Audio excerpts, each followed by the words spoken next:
Hello दोस्तों, नमस्कार। आपका स्वागत करती हूँ डीएनपी इंडिया में। इस वक्त की 10 बड़ी खबरों से हम आपको रूबरू कराते हैं। तो आइए शुरुआत करते हैं खबरों का सिलसिला। प्रधानमंत्री नरेंद्र मोदी आज शनिवार को बंगाल और असम में अपनी चुनावी अभियान पर हैं। पीएम मोदी ने आज के अभियान की शुरुआत बंगाल के खड़गपुर में चुनावी जनसभा से की, जिसमें उन्होंने ममता बनर्जी पर जमकर निशाना साधा। पुलिस और प्रशासन को संविधान और लोकतंत्र की याद दिलाई तो कहा कि राज्य में सिर्फ माफिया उद्योग ही पनपा है।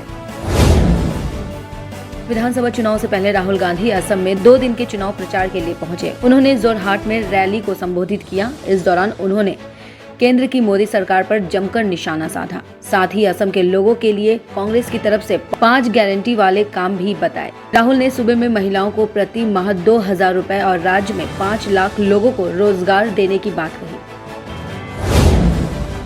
उत्तर प्रदेश में लोगों को ज्यादा प्रॉफिट का लालच देकर ठगी का शिकार बनाया गया। ठगी भी करीब 600 करोड़ की हुई। मामला प्रकाश में आने के बाद जांच शुरू कर दी गई है। प्रवर्तन निदेशालय की ओर से शिकंजा कसते ही इस फ्रॉड से पर्दा उठना शुरू हो गया। मामले में लखनऊ में रहने वाले अजीत सिंह मुख्य आरोपी निकले। 2020 में अजीत सिंह की गिरफ्तारी हो गई। ठगी करने के लिए बनाई गई कंपनी के खिलाफ कई केस दर्ज किए गए। इसके बाद अब अजीत सिंह की पत्नी और आईएफएस निहारिका सिंह पर केस दर्ज हुआ है। बेंगलुरु में आरएसएस की अखिल भारतीय प्रतिनिधि सभा की बैठक में अहम फैसला हुआ। संघ में सरकार्यवाह महासचिव का चुनाव हो गया है, जिसमें सुरेश भैयाजी जोशी की जगह दत्ताश्रेय होसबोले को सरकार्यवाह की जिम्मेदारी दी गई है। दत्ताश्रेय होसबोले 2009 से ही सह सरकार्यवाह का दायित्व निर्वहन कर रहे थे। तमिलनाडु में चुनाव की तारीखों के नजदीक आने के साथ ही पार्टियों ने चुनाव प्रचार शुक्रवार को द्रविड़ मुनेत्र कड़गम यानी डीएमके के अध्यक्ष एमके स्टालिन के तिरुपुर में चुनाव प्रचार किया। यहां उन्होंने अपनी पार्टी के लिए लोगों से समर्थन मांगा।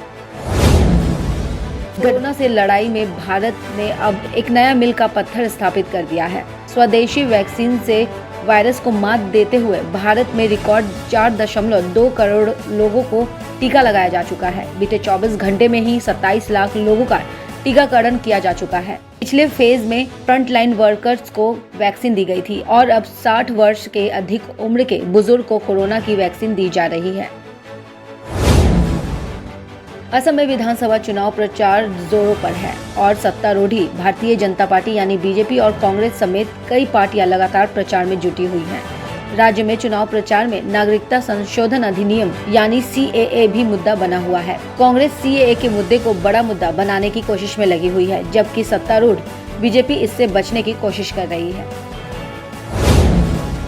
सरकार की ओर से शुक्रवार को लोअर फेयर बैंड के बढ़ोतरी की घोषणा के बाद हवाई यात्रा फिर से महंगी होने जा रही है। ओरिजिनल फेयर बैंड की घोषणा पिछले साल 25 मई को लॉकडाउन के बाद घरेलू फ्लाइट्स को मंजूरी मिलने के बाद की गई थी। सरकार ने लोअर और अपर फेयर बैंड निर्धारित कर दिया था ताकि डोमेस्टिक फ्लाइट्स के लिए एयरलाइंस ओवरचार्ज न करें।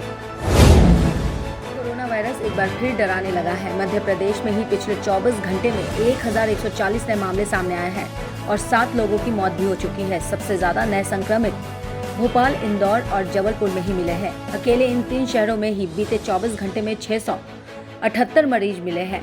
इसलिए इन शहरों में रविवार यानी 21 मार्च को टोटल लॉकडाउन रहेगा। ये लॉकडाउन शनिवार रात 10 बजे से लागू होगा और सोमवार सुबह 6 बजे तक रहेगा। इसका मतलब हुआ कि बिना वजह के बाहर नहीं निकल सकेंगे। अमेरिकी राष्ट्रपति जो बाइडेन का एक वीडियो सोशल मीडिया पर खूब वायरल हो रहा है। इस वीडियो में बाइडेन विमान की सीढ़ियों पर चढ़ते समय लड़खड़ाते हुए नजर आ रहे हैं। वायरल वीडियो में देखा जा सकता है कि अमेरिकी राष्ट्रपति विमान की सीढ़ियों पर 3 बार गिरे। हालांकि उन्होंने अपने आप को संभाल लिया और गनीमत रही कि उन्हें कोई चोट नहीं लगी। खबरों की और जानकारी के लिए देखते रहिए डीएनपी इंडिया। नमस्कार।